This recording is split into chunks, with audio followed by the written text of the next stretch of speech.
ಮನುಷ್ಯನ ಸ್ವಭಾವ ಎಷ್ಟು ವಿಚಿತ್ರ ಅಲ್ವಾ, ಒಬ್ಬೊಬ್ರು ಒಂಥರ ಇರ್ತಾರೆ. ಕೆಲವ್ರು ನಮಗೆ ಸರಿ ಹೊಂದುತ್ತಾರೆ, ಅವ್ರ ಜೊತೆ ನಾವು ಮಾತಾಡ್ತೀವಿ, ಅವ್ರು ಮಾತಾಡ್ಸಿದ್ರೆ ನಾವೇ ಹೋಗಿ ಮಾತಾಡ್ಸೋದು ಎಲ್ಲ ಮಾಡ್ತೀವಿ.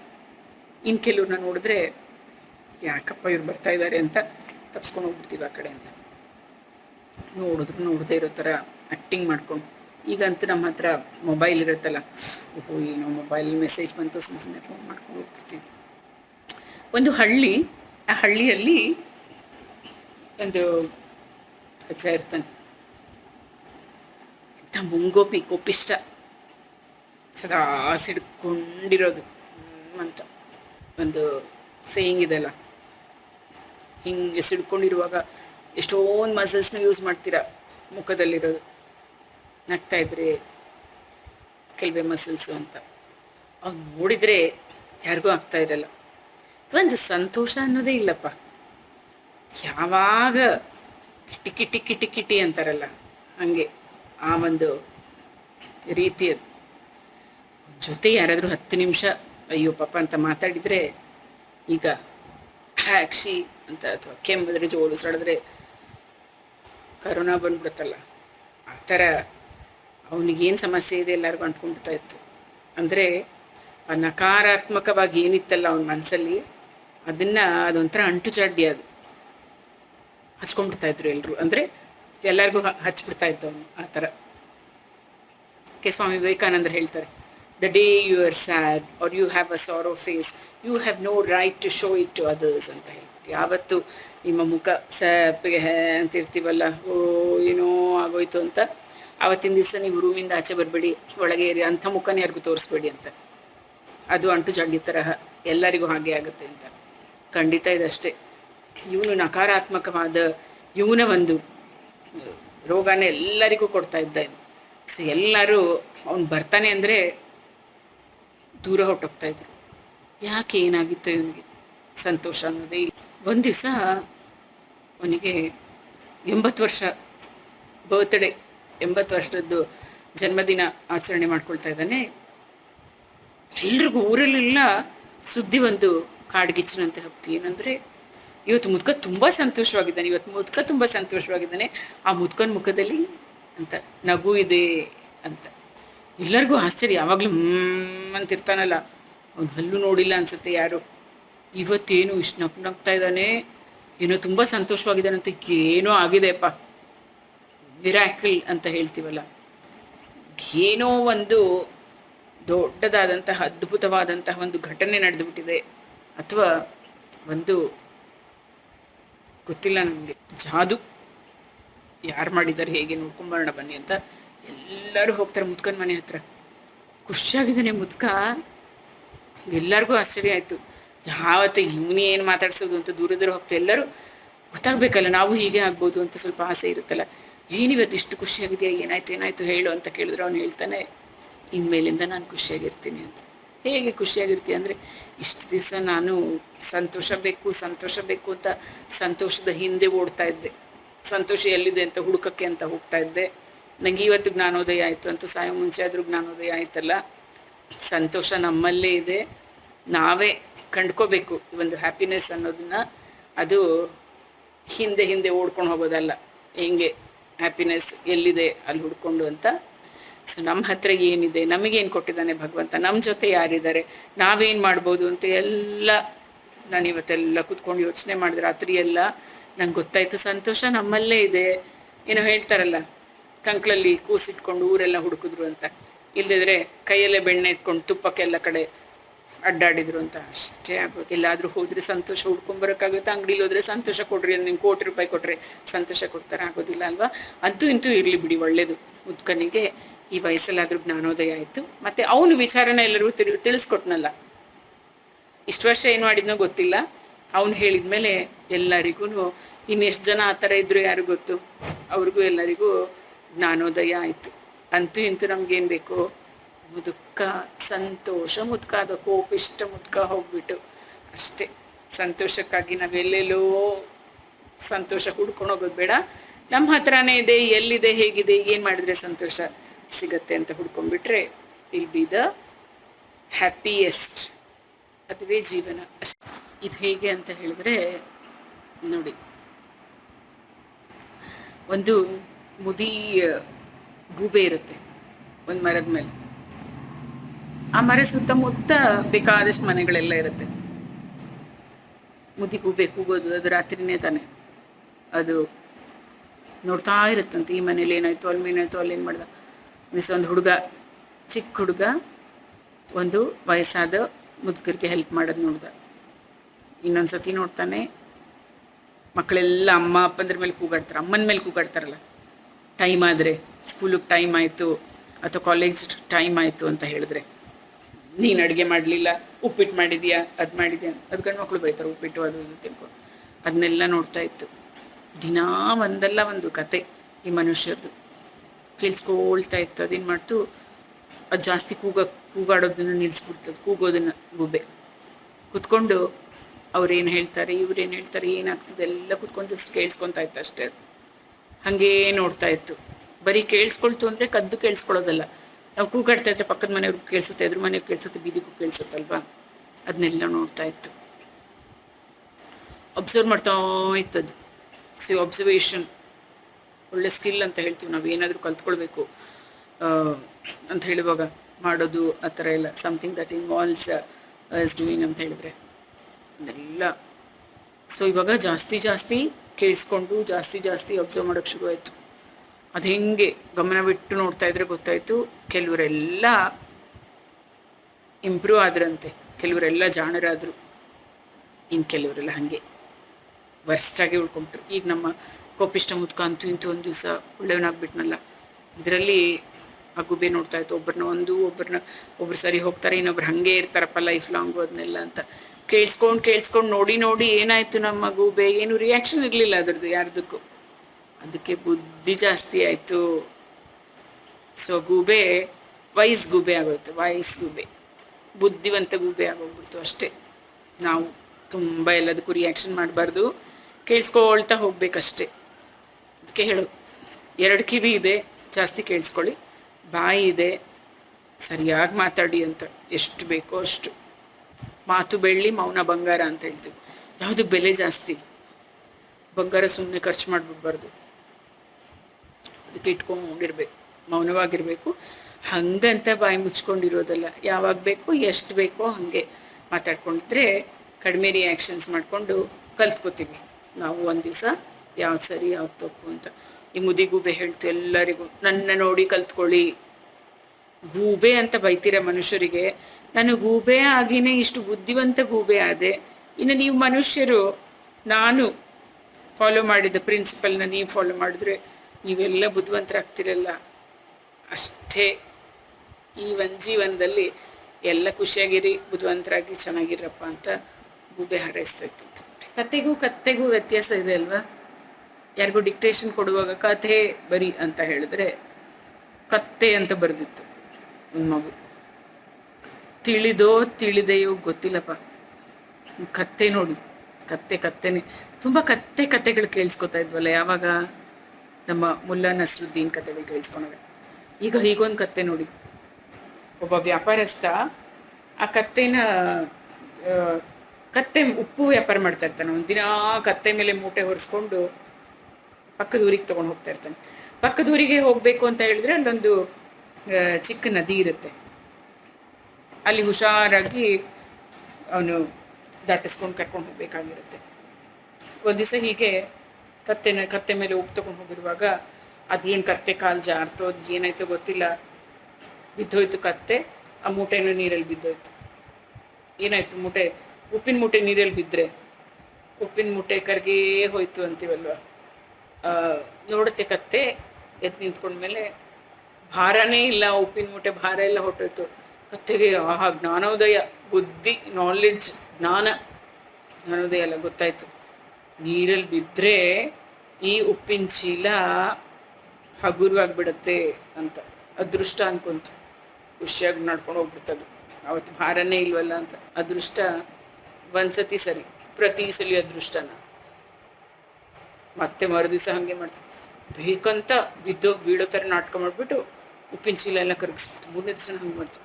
ಈಗ ಗೊತ್ತಾಯ್ತು ಈಗ ವ್ಯಾಪಾರಸ್ಥನಿಗೆ ಇದು ಕತ್ತೆ, ಕತ್ತೆ ಬ್ರೈನ್, ಹೌದು ಅದು ಕತ್ತೆಗಿರೋದು. ಇದು ಮನುಷ್ಯನ ಬುದ್ಧಿನೇ ಕೆಲಸ ಮಾಡೋದು, ಮನುಷ್ಯನ ಬ್ರೈನ್. ಮಾಡ್ತೀನಿರು ಅಂತ ಹೇಳ್ದ. ನೆಕ್ಸ್ಟ್ ಒಂದು ಮೂಟೆ ಹೊರಿಸ್ಕೊಂಡು ಕರ್ಕೊಳೋದ. ಮತ್ತು ಅದೇ ಮಾಡ್ತು, ನೀರಲ್ಲಿ ಬಿದ್ದು ಹೇಳ್ತು. ಆದರೆ ಮೂಟೆಲಿ ಇದ್ದಿದ್ದು ಏನು ಕರಗಲೇ ಇಲ್ಲಪ್ಪ.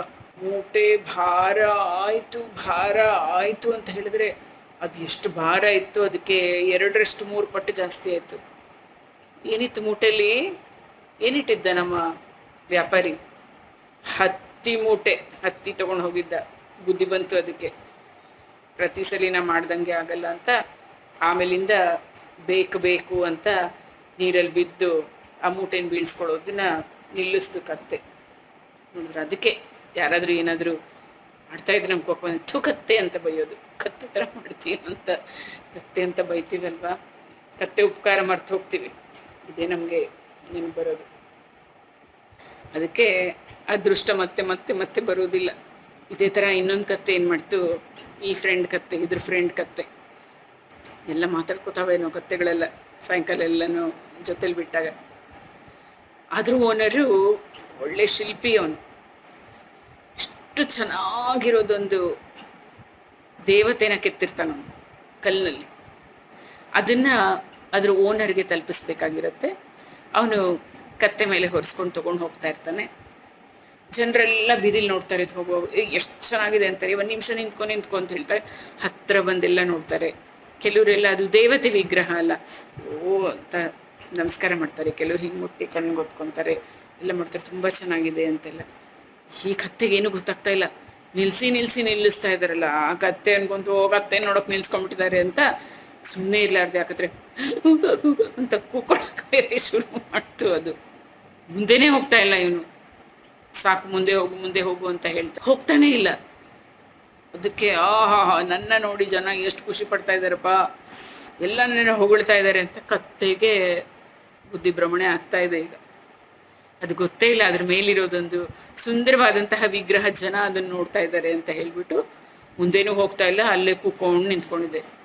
ಇವನು ಒಳ್ಳೆ ಮಾತಲ್ಲಿ ಹೇಳ್ತಾ ಇದ್ದಾನೆ, ಕೇಳ್ತಾ ಇಲ್ಲ. ತಗೊಂಡ ಒಂದು ಕೋಲ್ ತಗೊಂಡು ಪಟ ಪಟ ಪಟ ಕೊಟ್ಟ. ಕತ್ತೆಗೆ ಬುದ್ಧಿ ಬಂತು. ನೋವಾದ್ರೆ ಅಯ್ಯಪ್ಪ ಇನ್ನು ಸುಮ್ಮನೆ ಇಲ್ಲೇ ಹಿಂಗಿದ್ರೆ ಇನ್ನೂ ಹೊಡಿತಾನೆ ಅಂತ ಆ ಹೊಡೆಯೋ ಹೆದರಿಕೆಗೆ ಮುಂದೆ ಹೋಯ್ತಂತೆ. ಅದಕ್ಕೆ ಅವನು ಹೇಳ್ದ, nod for a wise man rod for a. ಇಷ್ಟೇ, ಒಂದ್ಸತಿ ಹೇಳಿದ್ರೆ ಅರ್ಥ ಮಾಡ್ಕೊಳ್ಬೇಕು.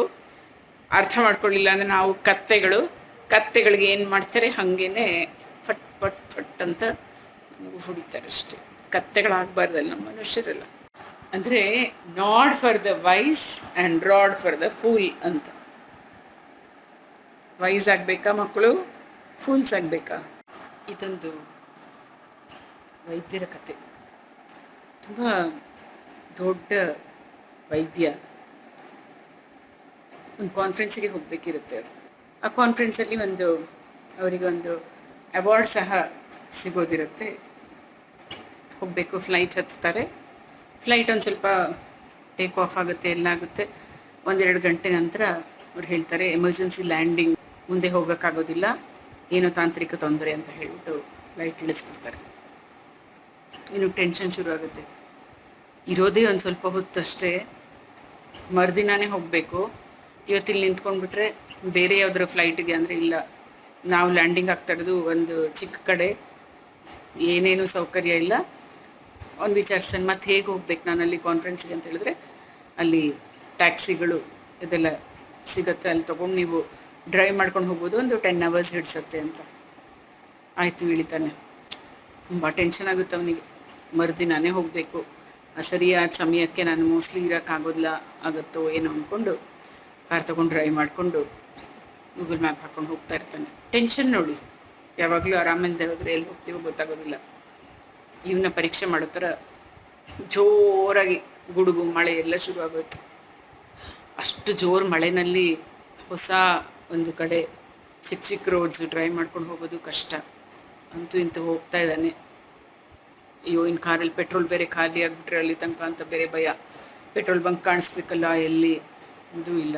ಹೋಗ್ತಾ ಇದ್ದಾನೆ. ಮುಂದೆ ಒಂದು ಕಡೆ ರೈಟ್ ಟರ್ನ್ ಆಗೋದು ಮರ್ತುಬಿಟ್ಟು ಲೆಫ್ಟ್ ಟರ್ನ್ ಆಗಿಬಿಟ್ಟ. ಅಷ್ಟು ಹೊತ್ತು ಡ್ರೈವಿಂಗು ಎಲ್ಲ ಆಯಿತು. ಯಾವುದೋ ಹಳ್ಳಿ ಹತ್ರನೂ ಎಲ್ಲ ಹೋಗ್ತಾ ಇದೆ. ಯಾವುದಾದ್ರೂ ಒಂದು ಮನೆ ಆದರೂ ಕಾಣಿಸುತ್ತಾ, ಏನಾದರೂ ನೋಡೋಣ ತುಂಬ ಹಸಿವಾಗ್ತಾ ಇದೆ, ಒಂದು ಸ್ವಲ್ಪ ಟೀ ಆದರೂ ಸಿಗತ್ತಾ ನನಗೆ ಬಿಸಿ ಬಿಸಿಯಾಗಿ ಕುಡಿಯೋಕ್ಕೆ ಅಂತ ನೋಡ್ತಾ ಇದ್ದಾನೆ. ದೂರದಲ್ಲಿ ಒಂದು ಚಿಕ್ಕದು ಗುಡಿಸಲು ಕಾಣಿಸ್ತು. ಬಾಗಿಲು ಬಡ್ದ ಹೋಗಿದ್ದೆ. ಪಾಪ ಒಂದು ಅಜ್ಜಿ ಬಾಗಿಲು ತೆಗಿತಾಳೆ, ಯಾರಪ್ಪ ನೀನು ಅಂತ. ಅವನು ಅದಕ್ಕೆ ಹೇಳ್ತಾನೆ, ನಾನು ಸ್ವಲ್ಪ ತಿನ್ನಕ್ಕೆ ಏನಾದರೂ ಕೊಟ್ಟು ಬಿಸಿ ಬಿಸಿಯಾಗಿ ಕುಡಿಯೋಕ್ಕೆ ಕೊಡ್ತೀರಾ, ತುಂಬ ಸುಸ್ತಾಗಿಬಿಟ್ಟಿದೆ ನನಗೆ ಅಂತ. ಬಾಪ ಅಂತ ಕರ್ಕೊಂಡು ಹೋಗ್ತಾಳೆ. ಕರ್ಕೊಂಡೋಗಿ ಮನೆಯಲ್ಲಿ ಬಿಸಿ ಬಿಸಿ ಚಹಾ ಮಾಡಿಕೊಡ್ತಾಳೆ. ಸ್ವಲ್ಪ ತಿನ್ನಲಿಕ್ಕೆ ಬ್ರೆಡ್ಡು ಏನೋ ಟೋಸ್ಟ್ ಮಾಡಿ ಕೊಟ್ಬಿಟ್ಟು ತಾನು ಆರಾಮ್ಸೆ ತಿಂದು ಕಾಫಿ ಕುಡಿ ಅಂತ, ಚಹಾ ಕುಡಿ ಅಂತ ಹೇಳ್ಬಿಟ್ಟು ಅವನ ಜೊತೆ ಏನು ಮಾತುಕತೆಗೆ ನಿಂತ್ಕೊಳ್ಳಲ್ಲ. ಅವಳ ಕೆಲಸಗಳಿರುತ್ತೆ. ಅಲ್ಲಿ ಹೋಗಿ ಅವಳಿಗೆ ಈಗಾಗಲೇ ರಾತ್ರಿ 8 ಗಂಟೆ ಆಗಿಬಿಟ್ಟಿದೆ, ಪ್ರೇಯರ್ ಟೈಮು. ದೇವರಿಗೆ ಪ್ರಾರ್ಥನೆ ಮಾಡ್ತಾ ಶುರು ಮಾಡ್ಕೊಂಡ್ಬಿಡ್ತಾಳೆ. 1 ನಿಮಿಷನೂ ಬಿಡದೆ ಕಂಟಿನ್ಯೂಸ್ ಪ್ರಾರ್ಥನೆ ಮಾಡ್ತಾಳೆ. ಒಂದು ಪ್ರಾರ್ಥನೆ ಮಾಡ್ತಾಳೆ, ನಿಲ್ಲಿಸ್ತಾಳೆ, ಮತ್ತಿನ್ನೊಂದು ಶುರು ಮಾಡ್ತಾಳೆ. ಪ್ರಾರ್ಥನೆ ಮಾಡೋದು ಇದು ಪಕ್ಕದಲ್ಲಿ ಇವ್ನು ನೋಡ್ತಾನೆ, ಯಾತಕ್ಕೋಸ್ಕರ ಪ್ರಾರ್ಥನೆ ಮಾಡ್ತಾಳೆ, ಏನು ಮಾಡ್ತಾ ಇದ್ದಾಳೆ ಇವಳು ಅಂದರೆ, ಪಕ್ಕದಲ್ಲಿ ಒಂದು ಚಿಕ್ಕದೊಂದು ಪಾಪು ಇದೆ, ಅಲ್ಲಿ ಒಂದು ಸಣ್ಣ ಮಂಚದ ಮೇಲೆ ಮಲ್ಕೊಂಡಿದೆ. ಅದು ಪ್ರಾರ್ಥನೆ ಮಾಡ್ತಾಳೆ, ಆ ಮಗುನ ನೋಡ್ತಾಳೆ, ದೇವ್ರನ್ನ ನೋಡ್ತಾಳೆ, ಹೀಗೆ ಕಂಟಿನ್ಯೂ ಮಾಡ್ತಾಳೆ. ಇವನಿಗೆ ಗೊತ್ತಾಗಲ್ಲ ಯಾಕೆ ಅಜ್ಜಿ ಹಿಂಗೆ ಮಾಡ್ತಾ ಇದ್ದಾಳೆ ಅಂತ.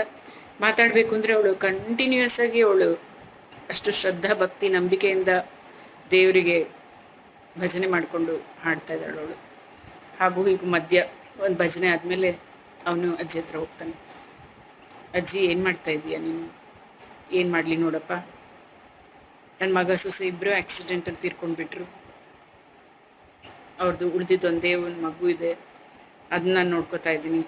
ನಂದೂರ ಅದೃಷ್ಟ, ಆ ಮಗುಗೆ ಯಾವುದೋ ಒಂದು ವಿಚಿತ್ರವಾದ ಕಾಯಿಲೆ ಬಂದ್ಬಿಟ್ಟಿದೆ, ಕ್ಯಾನ್ಸರ್ ಥರದ್ದು. ಅದನ್ನು ಸರಿಯಾಗಿ ಒಂದು ಟ್ರೀಟ್ಮೆಂಟ್ ಕೊಟ್ಟರೆ ಮಗು ಬದುಕತ್ತಂತೆ. ಆದರೆ ಆ ಒಂದು ಟ್ರೀಟ್ಮೆಂಟು ಅಂಥ ಕಾಯಿಲೆ ನೋಡೋ ಡಾಕ್ಟ್ರು ಇಲ್ಲಿಂದ 1000 ಮೈಲ್ ದೂರ ಇದ್ದಾನಂತೆ. ನನಗೆ ಎಲ್ಲಾದರೂ ಕರ್ಕೊಂಡು ಹೋಗೋಕ್ಕಾಗತ್ತಾ ಅಂತ ಅದು ಹೇಳ್ತಾರೆ. ಅವ್ರಿಗೆ ಹೇಳಿರ್ತಾರೆ, ಇವನೆಂಥದ್ದು ಒಂದು ನರಸಿಂಹ ಅಂತ ಇರ್ತಾನೆ ಈ ಡಾಕ್ಟರ್ ಹೆಸರು. ಅವರೆಲ್ಲೋ ಇದ್ದಾರಂತಪ್ಪ, ಯಾವುದೋ ಊರಿನಲ್ಲಿ. ಅಲ್ಲಿಂದ ಇಲ್ಲಿ ತನಕ ಬರಬೇಕು, ನನಗಂತೂ ಕರ್ಕೊಂಡು ಆಗೋದಿಲ್ಲ ಅಲ್ವಾ ನೋಡು. ಅದಕ್ಕೆ ದೇವ್ರನ್ನ ಬೇಡ್ಕೊತಾ ಇದ್ದೀನಿ, ಹೇಗಾದರೂ ಸಹಾಯ ಮಾಡಪ್ಪ ದೇವ್ರೆ, ಹೇಗಾದರೂ ಸಹಾಯ ಮಾಡುವ. ನಮಗೆ ಒಂದೇ ನಿಮಿಷಕ್ಕೆ ಏನೋ ಒಂದು ಬಂದು ಠಕ್ ಅಂತ ಹೊಡೆದಂಗೆ ಶಾಕ್ ಆಗುತ್ತೆ. ಗೊತ್ತಿಲ್ಲ ಅವನಿಗೆ.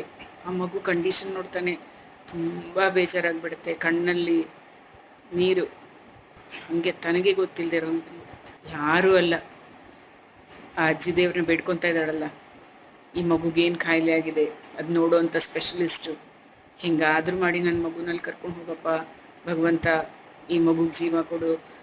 ನನಗಂತೂ ವಯಸ್ಸಾಗ್ಬಿಟ್ಟಿದೆ, ನಾನು ಹೋಗ್ತೀನಿ ಗೊತ್ತು, ನನಗೆಷ್ಟು ಜೀವ ಉಳಿದಿದೆಯಲ್ಲ ಅದನ್ನು ಮಗುಗೆ ನೀನು ಹಾಕು, ಆ ಮಗುನ ಬದುಕಿಸ್ಕೊಡು. ಅದೊಂದು ಸ್ವಲ್ಪ ಓಡಾಡ್ಕೊಂಡು ಚೆನ್ನಾಗಾಗ್ಬಿಟ್ರೆ ಸಾಕು, ನಾನು ನಿನ್ನ ಪಾದ ಸೇರ್ಕೊಂಡು ಬಿಡ್ತೀನಿ ಅಂತ ಪ್ರಾರ್ಥನೆ ಮಾಡ್ತಾ ಇದ್ದಾಳೆ. ಈ ಡಾಕ್ಟ್ರಿಗೆ ಏನು ಹೇಳಬೇಕೋ ಬಿಡಬೇಕೋ ಏನೂ ಗೊತ್ತಾಗೋದಿಲ್ಲ. ಅಲ್ಲೇ 1 ನಿಮಿಷ ಹಿಂಗೆ ಕೂತ್ಕೊಂಡ್ಬಿಡ್ತಾನೆ. ನೋಡಿ, ದೇವರ ಲೀಲೆ ಅಲ್ವಾ ಇದು. ಅವನಿಗೆ ಎಲ್ಲಿ ಹೋಗಬೇಕಿತ್ತು, ಅವನು ಆ ಫ್ಲೈಟ್ ಹತ್ತಿ ನೇರವಾಗಿ ಅವನ ಕಾನ್ಫರೆನ್ಸ್ ಎಲ್ಲಿತ್ತು ಅಲ್ಲಿಗೆ ಹೋಗಬೇಕಿತ್ತು. ಫ್ಲೈಟ್ ಕೆಟ್ಟು ಹೋಗ್ಬಿಡ್ತು. ಅಲ್ಲಿ ಇಳಿದ, ಕಾರ್ ತಗೊಂಡು ಹೋಗ್ತಾ ಇರುವಾಗ ದಾರಿ ಬೇರೆ ತಪ್ಪಿಟ್ಟು ಹೊಟ್ಟೆ ಹಸುತ್ತಾ ಇತ್ತು, ಏನೋ ತಿನ್ನಬೇಕು ಅಂತ. ಈ ಅಜ್ಜಿ ಗುಡಿಸಲಿಗೆ ಬಂದು ಬಾಗಿಲು ತಟ್ಟಬೇಕಾ? ಏನಂತೀರ ಇದಕ್ಕೆಲ್ಲ? ಪ್ರಾರ್ಥನೆ ಅಲ್ವಾ? ನಾವು ಪ್ರಾರ್ಥಿಸುವಂತಹ ಭಗವಂತನಲ್ಲಿ ನಮಗೆ ಸಂಪೂರ್ಣವಾದ ನಂಬಿಕೆ ಇದ್ದರೆ ಏನೆಲ್ಲ ಆಗಲಿಕ್ಕೆ ಸಾಧ್ಯ ಅಂತ ಇಂಥ ನಿದರ್ಶನಗಳಿಂದ ತಿಳ್ಕೊಬೇಕು ನಾವು. ನಿಜವಾಗ್ಲೂ ಇದು ನಂಬಕ್ಕೆ ಆಗೋದಿಲ್ಲ ಅಲ್ವಾ ಹೇಗಾಗುತ್ತೆ ಅಂತ. ನಮ್ಮ ಜೀವನದಲ್ಲೂ ಈ ಥರ ಘಟನೆಗಳು ನಡೆದಿರುತ್ತೆ. ಅಯ್ಯೋ, ನಾನು ಎಲ್ಲೋ ಹೋಗಬೇಕು ಅಂತಿದ್ದೆ, ಇಲ್ಲಿಗೆ ಯಾಕೆ ಬಂದೆ ಅಂತ. ಏನೋ ಆಗಬೇಕಾಗಿರುತ್ತೆ ಅಲ್ಲಿ. ಆಮೇಲೆ ಅನಿಸುತ್ತೆ ನಮಗೆ, ನೋಡಿದ್ಯಾ ಬಸ್ ತಪ್ಪಿದ್ದು ಎಷ್ಟು ಒಳ್ಳೇದಾಯಿತು, ನೋಡಿದ್ಯಾ ಅವನ ಆಟೋನು ಎಲ್ಲೋ ನಮಗೆ ಬಿಟ್ಟಿದ್ದು ಹಿಂಗಾಯಿತು ಅಂತ ಹೇಳ್ಬಿಟ್ಟು ಆ ಅಜ್ಜಿಯ ಪ್ರಾರ್ಥನೆ, ಭಕ್ತಿ ಬೇಡ್ಕೊತಾ ಇದ್ಲಲ್ಲ, ಭಕ್ತಿಯಿಂದ ಭಗವಂತನಿಗೆ ಒಂದು ದಾರಿ ತೋರಿಸ್ತಾನೆ ಅಂತ ದೇವರಲ್ಲಿ ನಂಬಿಕೆ ಇದ್ದರೆ ಹೀಗಾಗತ್ತೆ ಅಂತ ಹೇಳೋದಕ್ಕೆ ಒಂದೇ ಒಂದು. ಸೊ ನಂತರದಲ್ಲಿ ಆ ವೈದ್ಯ ಬೇಕಾ, ಲೆಕ್ಚರು ಬೇಡ, ಏನು ಬೇಡ, ಹೋಗ್ಲಿಕ್ಕಂತೂ ಆಗಿರಲಿಲ್ಲ, ಎಲ್ಲ ತಪ್ಪಿದ್ದಾಯಿತು. ಭಗವಂತ ಅವನ ಕೈಲಿ ಈ ಕೆಲಸ ಮಾಡಬೇಕಿತ್ತು. ಅವಾರ್ಡ್ ಸಿಗುತ್ತೆ ಬಿಡು, ಲೆಕ್ಚರ್ ಇರೋದಿರುತ್ತೆ, ಆದರೆ ನನ್ನ ಭಕ್ತನಿಗೆ ನೀನು ಹೋಗಿದ್ದೆ ಅಲ್ಲಿ ಸೇವೆ ಮಾಡಬೇಕು, ಆ ಭಕ್ತನನ್ನು ಬದುಕಿಸ್ಕೊಡ್ಬೇಕು ಅಂತ ಭಗವಂತ ರೂಟೆಲ್ಲ ಚೇಂಜ್ ಮಾಡಿ ಅವನ್ನ ಅಲ್ಲಿ ಕರ್ಕೊಂಡು ಹೋಗ್ಬಿಟ್ಟ. ಅದಕ್ಕೆ ಪ್ರೇಯರ್ ಇಸ್ ಸೊ ಪವರ್ಫುಲ್ ಅಂತ ಹೇಳ್ತೀವಿ. ಸೊ ಪ್ರೇಯರ್ ರೀಚಸ್ ಗಾಡ್ ಅಂತ. ಭಗವಂತನಿಗೆ ಶ್ರದ್ಧೆ, ಭಕ್ತಿ, ನಂಬಿಕೆ ಇಟ್ಟರೆ ಏನಾದರೂ ಒಳ್ಳೆಯದನ್ನು ಒಳ್ಳೆಯವರಿಗೆ ಮಾಡ್ತಾನೆ ಹೋಗ್ತಾನೆ. ನಾವು ತುಂಬ ಆಶಾದಾಯಕವಾಗಿ ಇರಬೇಕು. ಹೀಗೆ ನಾವು ಭಗವಂತನಿಗೆ ಪೂಜೆ ಮಾಡ್ತೀವಿ, ನೈವೇದ್ಯ ಅರ್ಪಿಸ್ತೀವಲ್ಲ, ನೈವೇದ್ಯ ಮಾಡುವಾಗ ಹೇಳ್ತೀವಿ ಭಗವಂತನಿಗೆ ಅರ್ಪಿಸೋ ನೈವೇದ್ಯ ಮಾತ್ರ ಸ್ವಲ್ಪ ನಾವು ಅದಕ್ಕೆ ಮುಂಚೆ ಬಾಯಿಗೆ ಹಾಕೋಬಾರ್ದು, ತಿನ್ನಬಾರ್ದು, ಎಲ್ಲ ನಿಯಮ ನಿಷ್ಠೆಯಿಂದ ಬೇರೆ ಮಾಡಬೇಕು ಅಂತೆಲ್ಲ ಹೇಳ್ತೀವಿ, ಅರ್ಪಿಸ್ತೀವಿ ಭಗವಂತನಿಗೆ ನೈವೇದ್ಯ ಅಲ್ವಾ. ಯಾವಾಗಲೂ ನೈವೇದ್ಯ ರುಚಿಯಾಗಿರುತ್ತೆ ನೋಡಿ. ಲಾಡು ನಮ್ಮ ಮನೇಲೂ ಮಾಡ್ತೀವಿ, ಆದರೆ ದೇವಸ್ಥಾನದಲ್ಲೂ ಮಾಡಿ ದೇವರಿಗೆ ನೈವೇದ್ಯ ಇಟ್ಕೊಡ್ತಾರೆ, ಆ ಲಾಡು ತುಂಬ ರುಚಿಗಿರುತ್ತೆ. ಅದರಲ್ಲಿ ಹಾಕೋದನ್ನೇ ಹಾಕಿ ಮಾಡಿದ್ರು ಅಯ್ಯೋ ರುಚಿನೇ ಇಲ್ಲ ಅಂತ ಹೇಳ್ತೀವಿ. ಯಾಕೆ ನೈವೇದ್ಯ ಎಷ್ಟು ರುಚಿಯಾಗಿರುತ್ತೆ ಅನ್ನೋದಲ್ವ. ಅದಕ್ಕಿಂತ ಈ ಒಂದು ದೇವ್ರ ಪೂಜೆ ಮಾಡಬೇಕು, ನೈವೇದ್ಯ ಇಡಬೇಕು ಎಲ್ಲ. ನಮ್ಮ ತುಂಟ ತಿಮ್ಮ ಇದ್ದಾನಲ್ಲ, ಚೋಟು ತಿಮ್ಮ, ಅವನು ಟೀಚರ್ ಕೇಳಕ್ಕೆ ಶುರು ಮಾಡ, ಸರ್ ನೈವೇದ್ಯ ಯಾಕೆ ಸರ್ ದೇವರಿಗೆ ಅಂತ. ದೇವ್ರಿಗೆ ಅರ್ಪಿಸೋ ದೇವ್ರು ತಿಂತಾನೆ. ಸರ್ ಸುಮ್ಮನೆ ಹೇಳಬೇಡಿ ಸರ್, ದೇವ್ರಲ್ಲಿ ತಿಂತಾನೆ, ಎಷ್ಟಿರುತ್ತೋ ಅಷ್ಟೇ ಇರುತ್ತಲ್ಲ, ದೇವ್ರವ್ನಿಗೆ ಎಷ್ಟು ಬೇಕೋ ಅಷ್ಟು ತಿಂತಾನೆ ಸರ್, ಏನೂ ಕಡಿಮೆ ಆಗಿರಲ್ಲ. ಹೆಂಗೆ ತಿಂತಾನೆ ದೇವರು? ಓ ಇವ್ನಿಗೆ ಹೆಂಗಪ್ಪ ಅರ್ಥ ಮಾಡಿಸ್ಕೊಳ್ಳೋದು ಇದು? ನಿಜವಾಗ್ಲೂ ನಮ್ಗೆ ಅನ್ಸುತ್ತೆ, ನಮ್ಗೆ ಗೊತ್ತಾಗೋ ಥರ ದೇವ್ರ ನೈವೇದ್ಯ ತಿಂತಾ ಇದ್ರೆ ದೇವ್ರಿಗೆ ನೈವೇದ್ಯ ಇಡ್ತಾ ಇದೆಯೋ ಇಲ್ವೋ ಅನ್ನೋ ಥರ ಆಯಿತು. ಎಲ್ಲರಿಗೂ ನಾಳೆ ತಿಳಿಸ್ಕೊಡ್ತೀನಿ ರೀ ಅಂತ ಹೇಳಿಬಿಟ್ಟು ಅವ್ರಿಗೆಲ್ಲ ಒಂದು ಎಕ್ಸರ್ಸೈಸ್ ಕೊಡ್ತಾರೆ. ಏನಂತ ಹೇಳಿದ್ರೆ, ಒಂದು ಕನ್ನಡ ಪುಸ್ತಕದಲ್ಲಿ ಒಂದು 2 ಪೊಯಮ್ ಓದ್ಕೊಂಡು ಬರಬೇಕು, ಚೆನ್ನಾಗಿ ಕಂಠಪಾಠ ಮಾಡ್ಕೊಂಡು ಬರಬೇಕು, ಎಲ್ಲರೂ ಅದನ್ನು ಒಪ್ಪಿಸ್ಬೇಕು ನಾಳೆ ನನಗೆ ಅಂತ. ಆಯಿತು, ಯಾರು ಚೆನ್ನಾಗಿ ಒಪ್ಪಿಸ್ತೀರ ನೋಡೋಣ ಅಂತ. ನಮ್ಮ ಚೋಟು ತಿಮ್ಮನೂ ಎಲ್ಲ ಚೆನ್ನಾಗಿ ಓದ್ಕೊಂಡು ನೆಕ್ಸ್ಟ್ ಬಂದು, ಮತ್ತೆ ಸರ್ ಎಲ್ಲ ಓದ್ಕೊಂಬಂದಿದ್ದೀವಿ, ನೆನ್ನೆ ಪ್ರಶ್ನೆಗೆ ಉತ್ತರ ಕೊಟ್ಟಿಲ್ಲಲ್ಲ ಸರ್ ನೀವು, ಭಗವಂತ ನೈವೇದ್ಯ ತಿಂತಾನ ಸರ್?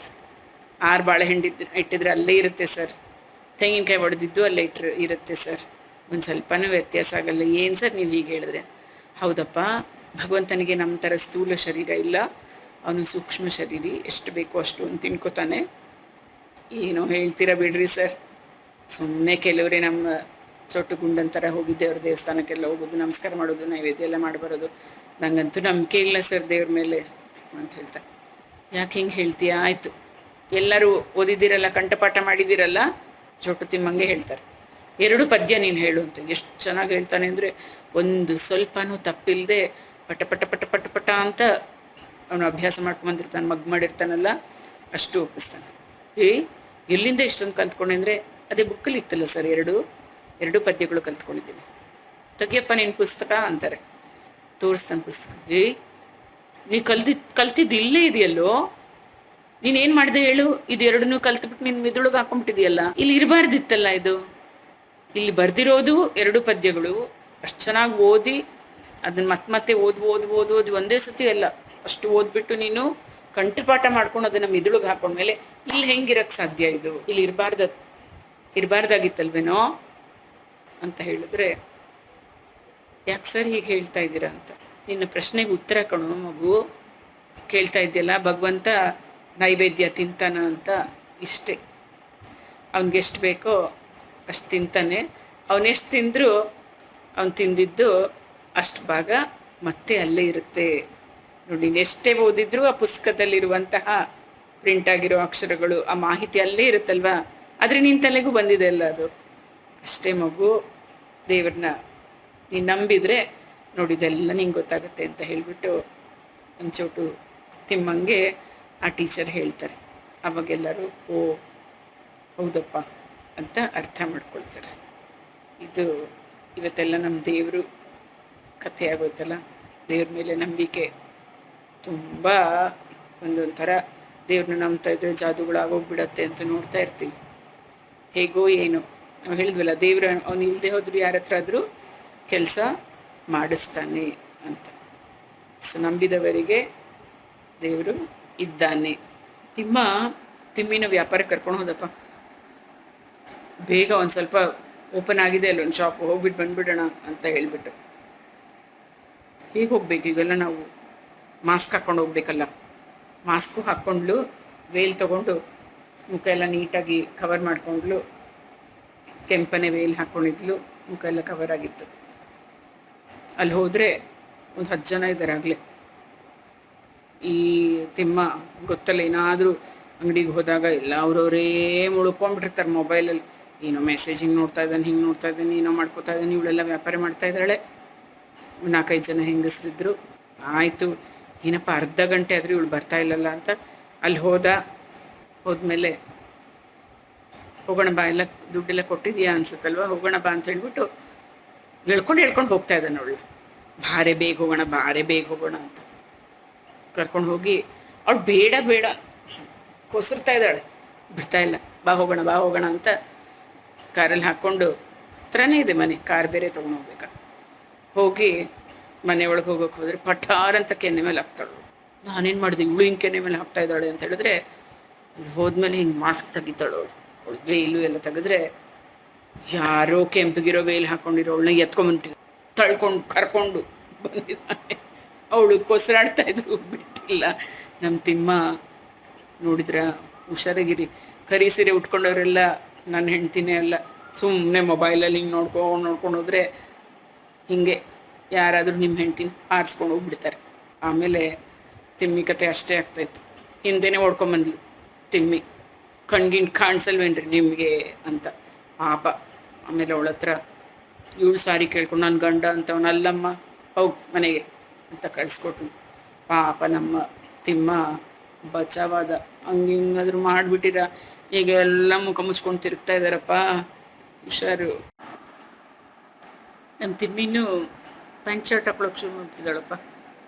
ಮನೆ ಮುಂದೆ ತರಕಾರಿ ತೊಗೊಳಕ್ಕೆ, ತರಕಾರಿ ಅವನು ಬಂದ, ತರಕಾರಿ ತೊಗೊಂಡಾಯ್ತು. ಇನ್ನೇನೋ, ಅಕ್ಕ ಚೆನ್ನಾಗಿದೆ ಇದು ತೊಗೊಳಕ್ಕ ಅಂತ.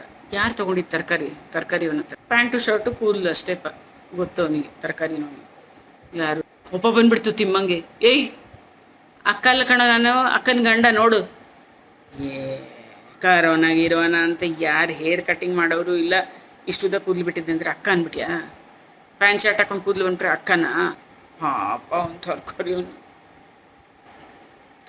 ತಪ್ಪಾಯ್ತು ಅಣ್ಣವ್ರೆ, ನೀವು ಅಕ್ಕ ಅನ್ಕೊಂಡ್ಬಿಟ್ಟೆ. ಅದು ಏನಾಗಿದೆ, ಮನೇಲಿ ಕೂತ್ಕೊಂಡು ತಿಮ್ಮ ಬೆಳ್ಳಗೆ ಬೇರೆ ಆಗ್ಬಿಟ್ಟಿದ್ದಾನೆ. ಸೂರ್ಯನ ಬಿಸಿಲು ಮುಖದ ಮೇಲೂ ಬಿದ್ದಿಲ್ಲ, ಮೈ ಮೇಲೆ ಬಿದ್ದಿಲ್ವಲ್ಲ, ಬೆಳ್ಳಗೆ ಬೇರೆ ಆಗ್ಬಿಟ್ಟಿದ್ದಾನೆ. ಇನ್ನು ಕೇಳಬೇಕಾ? ಪಾಪ ತಿಮ್ಮ ಹೋಗಿ ಅಕ್ಕ ಇಸ್ಕೊಂಡ್ಬಿಟ್ಟ ತರಕಾರಿ ಅವ್ರ ಹತ್ರ. ತಿಮ್ಮಿ ಬಿದ್ದು ಇದ್ಲು, ಮಜಾ ಮಾಡ್ತಾ ಇದ್ಲು. ಚೊಟುಗುಂಡ ಬಂದ ಚೋಟು ತಿಮ್ಮನ ಮನೆಗೆ ಮಾತಾಡ್ಸೋಕ್ಕೆ ಅವರಪ್ಪ ಸಿಕ್ಕಿದ್ರಲ್ಲ. ಏನಂಕಲ್ ಮನೇಲಿ ವ್ಯಾಲೆಂಟೈನ್ಸ್ ಡೇನ ದಿನ ಅಂತ ಯಾರು ಹೇಳಿದ್ರು, ವ್ಯಾಲೆಂಟೈನ್ಸ್ ಡೇ ಅಂತ. ಪ್ರೇಮಿಗಳು ಒಂದಾಗೋದು ವ್ಯಾಲೆಂಟೈನ್ಸ್ ಡೇ, ಇಲ್ಲಿ ಮನೆ ಮಂದಿ ಎಲ್ಲ ಇರೋದು ಕ್ವಾರಂಟೈನ್ಸ್ ಡೇ ಕಣೋ ಅಂತ. ಪಾಪ ಚೋಟು ತಿಮ್ಮನ್ ಕರ್ಕೊಂಡು ಹೊಟ್ಟೋಗ್ಬಿಟ್ಟ.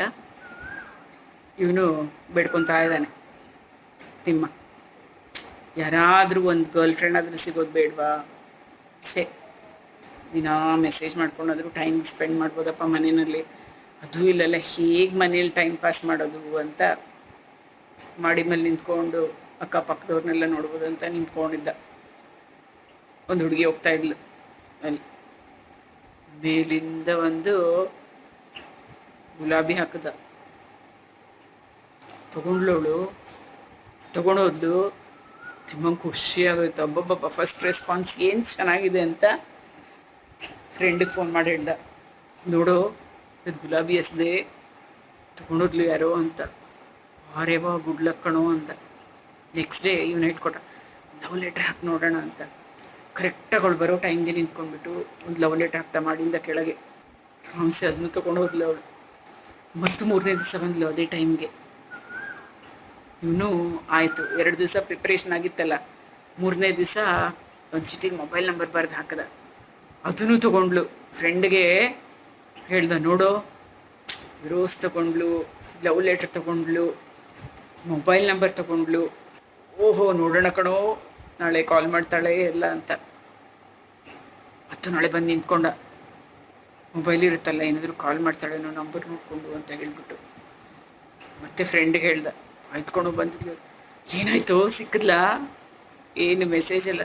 ಅಯ್ಯೋ ನಿನ್ನ ತಲೆನ ಬಡಿಯ, 4ನೇ ದಿವಸ ನಂಗೆ ಗೊತ್ತಾಯ್ತವಳು ಕಸಾರ್ಸವಳು ಅಂತ. ಕಸ ಹೆಕ್ಕೊಂಡು ಹೋಗ್ತಾ ಇದ್ಲು ಅವಳು. ಇದೇ ಬೇಕೇನು ನನಗೆ ಅಂತ ಹತ್ಕೊಂಡು ತಿಮ್ಮ ಒದ್ದಾಡ್ತಾ ಇದ್ದ. ಈ ಹುಡುಗರೆಲ್ಲ ಏನು ಮಾಡಿದ್ರು ಗೊತ್ತಾ? ಚೋಟು ತಿಮ್ಮ, ಅಬ್ಬಮ್ಮ ಎಲ್ಲರೂ ಇಲ್ಲಿಂದ ಹೋಗಿ ಬಂದುಬಿಟ್ಟಿದ್ದಾರೆ. ಅವ್ರಿಗೆ ಅರ್ಜೆಂಟ್ ಆಗ್ಬಿಟ್ಟಿದೆ. ಆ ಕಡೆ ಪೊಲೀಸ್ ಸ್ಟೇಷನ್ ಇದೆ, ಅಲ್ಲಿ ಗೋಡೆ ಹತ್ರ ಮಾಡೋಕ್ಕೆ ಹೋಗಿದ್ದಾರೆ. ಪೊಲೀಸ್ ನೋಡಿ, ಬಡ್ಡಿ ಮಕ್ಕಳ, ಇನ್ನೊಂದ್ಸತಿ ಇಲ್ಲಿ ಮಾಡಿದ್ರೆ ನೋಡಿ ಹಿಡ್ಕೊಂಡು ಹೋಗ್ತೀನಿ ಅಂತೇಳಿ. ಇವರಲ್ಲಿ ಹಿಡ್ಕೊಂಡು ಹೋಗಿ ಸರ್, ವೇಸ್ಟ್ ಆಗ್ತಾ ಇದೆ ಅಂದ್ಬಿಟ್ಟು ಅಲ್ಲಿಂದ ಓಡ್ ಹೋಗ್ಬಿಡ್ತಾರೆ. ಹೀಗೆ 1ನೇ ಕ್ಲಾಸ್ ಮಗು ಪಾಪ ಕೊಟ್ಟಿದ್ದಾರೆ ಆನ್ಸರ್ ಪೇಪರು, ಕ್ವೆಶ್ಚನ್ ಪೇಪರ್ ಎಲ್ಲ ಬರೀಲಿಕ್ಕೆ. ಅದ್ರಲ್ಲಿ ಸುಸ್ಸು ಮಾಡಿಬಿಟ್ಟಿದೆ. ಟೀಚರ್ಗೆ ಇದೇನಿದು ಪೇಪರ್ ಮೇಲೆ ಹಿಂಗೆಲ್ಲ ಮಾಡೋದು ಅಂತ ಕರೆದ್ಬಿಟ್ಟು ಕೇಳಿದ್ರೆ, ನಮ್ಮ ಅಮ್ಮ ಹೇಳಿದರು ಮಿಸ್ ಅಂತ. ಏನು ಹೇಳಿದ್ರು ಅಂದರೆ, ನಿಂಗೆ ಏನು ಫಸ್ಟ್ ಬರುತ್ತೋ ಮಾಡಿಬಿಡು ಅಂತ. ನನಗೆ ಕ್ವೆಶ್ಚನ್ ಪೇಪರ್ ನೋಡಿ ಸುಸ್ಸು ಬಂದ್ಬಿಡ್ತು, ಅದಕ್ಕೆ ಮಾಡಿಬಿಟ್ಟೆ ನಾನು. ಏನು ಬರುತ್ತೋ ಅದು ಮಾಡೋದು ಅಂತ ಹೇಳಿದ್ರೆ ಆ ಮಗು ಹಿಂಗೆ ಮಾಡೋದಾ? ನಮ್ಮ ತಿಮ್ಮ ಹೆಂಡ್ತಿನ ಕರ್ಕೊಳೋದ ಶಾಪಿಂಗಿಗೆ, ಸೀರೆ ಶಾಪಿಂಗ್ಗೆ. ಒಂದು 5 ಗಂಟೆ ಆಯ್ತು ನೋಡಿ. ಅಂತೂ ನೋಡಿ ನೋಡಿ ನೋಡಿ ನೋಡಿ ಒಂದು 100 ಸೀರೆ ಆರಿಸಿದ್ಲು. ಆ 100 ಸೀರೆನಲ್ಲಿ 25 ಸೀರೆ ಶಾರ್ಟ್ ಲಿಸ್ಟ್ ಆಯಿತು. ಅದರಲ್ಲಿ ಮತ್ತೆ 5 ಸೀರೆ, ಕಡೆಗೆ 1 ಸೀರೆ ಫೈನಲ್ ಆಯ್ತಪ್ಪ. ಇಲ್ಲೆಲ್ಲ ಕೊಟ್ಟು ತಿಮ್ಮ ಯಪ್ಪ ಯಪ್ಪ ಯಪ್ಪ ಯಪ್ಪ, ಆ್ಯಡಮ್ ಈವಾದರೂ ಆಗಿದ್ದಿದ್ರೆ ಸೀರೆ ತೊಗೊಳೋದೇ ಬೇಕಾಗಿರಲಿಲ್ಲ. ಹಾಯಾಗಿ ಎಲ್ಲೇ ಸುತ್ಕೊಂಡು ತಿರುಗಾಡ್ಬೋದಿತ್ತಲ್ಲ, ಇಷ್ಟೆಲ್ಲ ಕಷ್ಟ ಇರಲಿಲ್ಲ ಅಂದರೆ. ತಿಮ್ಮಿ ಅಂತೂ ತುಂಬ ಬುದ್ಧಿವಂತಲಾಗ್ಬಿಟ್ಟಿದ್ದಾಳೆ ಈಗ. ಅವಳು ಹೇಳ್ತೀವಿ, ಏನ್ರಿ ಹಂಗೆ ಹೇಳ್ತೀರಾ, ನಿಮ್ಗೇನು ಗೊತ್ತಾ, ಅವನಿಗೆ ಆ್ಯಡಮ್ಗೆ ಇವು ಎಷ್ಟೆಷ್ಟು ಮರ ಹಚ್ಚಿದಾಳೋ, ಯಾವ್ಯಾವ ಎಲೆ ಬೇಕು ಅಂತ ಎಲ್ಲೆಲ್ಲೆಲ್ಲೆಲ್ಲಿ ಸುತ್ತಾಡಿಸಿ ಎಲ್ಲೆಲ್ಲಿ ಮರ ಹಚ್ಚಿ ಕಿಚ್ಚಿದಾಳೋ. ನಾನು ಕರ್ಕೊಂಡು ಹೋಗಿದ್ದು ನಿಮ್ಮ ಒಂದು ಅಂಗಡಿಗೆ ಅಷ್ಟೇ ಅಂತ. ಅದು ನಿಜ ಅಲ್ವಾ? ಏನು ಮಾತಾಡ್ಬೇಡ್ದಪ್ಪ, ನಮ್ಮ ತಿಮ್ಮಿ ಜೋರಾಗ್ಬಿಟ್ಟಿದ್ದಾಳೆ. ಇದೊಂದು ಫ್ರೆಂಡ್ಸ್ನೆಲ್ಲ ಕರೆದಿದ್ದಂತೆ ತಿಮ್ಮ, ಸಾಯಂಕಾಲ ಟೀ ಮತ್ತು ಸ್ನ್ಯಾಕ್ಸ್ ಬನ್ನಿರಿ ಅಂತ. ನಾನು ರೆಸಿಪಿ ಎಲ್ಲ ಹುಡುಕ್ತಾ ಇದ್ದೆ. ಈಗ ತಿಮ್ಮಿ ಸ್ವಲ್ಪ ಇಂಗ್ಲೀಷ್ ಕಲ್ತ್ಕೊಂಡಿದ್ಲು ಎಲ್ಲನೂ. ಒಳ್ಳೆಯದೊಂದು ಇಂಗ್ಲೀಷ್ ರೆಸಿಪಿ ಬುಕ್, ಅರ್ಥ ಮಾಡ್ಕೊಳ್ಳೋಕೆ ಚೆನ್ನಾಗಿತ್ತು ಅಂತಂದಿದ್ದ. ಒಂದು ರೆಸಿಪಿ ಎಲ್ಲ ಇದು ಚೆನ್ನಾಗಿದೆ, ಇದು ಮಾಡೇ ಅಂತ ಇಟ್ಟಿದ್ದ. ಆಮೇಲೆ ಬಂದು ಕಸ್ಕೊಂಡ್ಬಿಟ್ಟ ಆ ಬುಕ್ನ, ಬೇಡ ಅಂತ. ಈ ರೆಸಿಪಿ ಏನು ಬೇಡ, ಬರೀ ಟೀ ಬಿಸ್ಕೆಟ್ ಕೊಡೋಣ, ಸುಮ್ಮನೆ ಇರು ಅಂತ. ಯಾಕೆ ಹಾಗೆ ಮಾಡ್ದ? ಅಲ್ಲಿ ಕೆಳಗಡೆ ಬರೆದಿತ್ತಂತೆ, serve hot without any dressing, it will be very tasty ಅಂತ. ಅಯ್ಯಪ್ಪ, ನಾನು ಹೆಂಡ್ತಿ ಏನು ಮಾಡ್ಬಿಟ್ಟಾಳು ಅಂತ ಭಯ ಆಗಿಬಿಟ್ಟು ಆ ಪುಸ್ತಕ ಕಿತ್ಕೊಂಡು ಒಳಗೆ ಇಟ್ಕೊಂಡ್ಬಿಟ್ಟಂತೆ ನಮ್ಮ ತಿಮ್ಮ.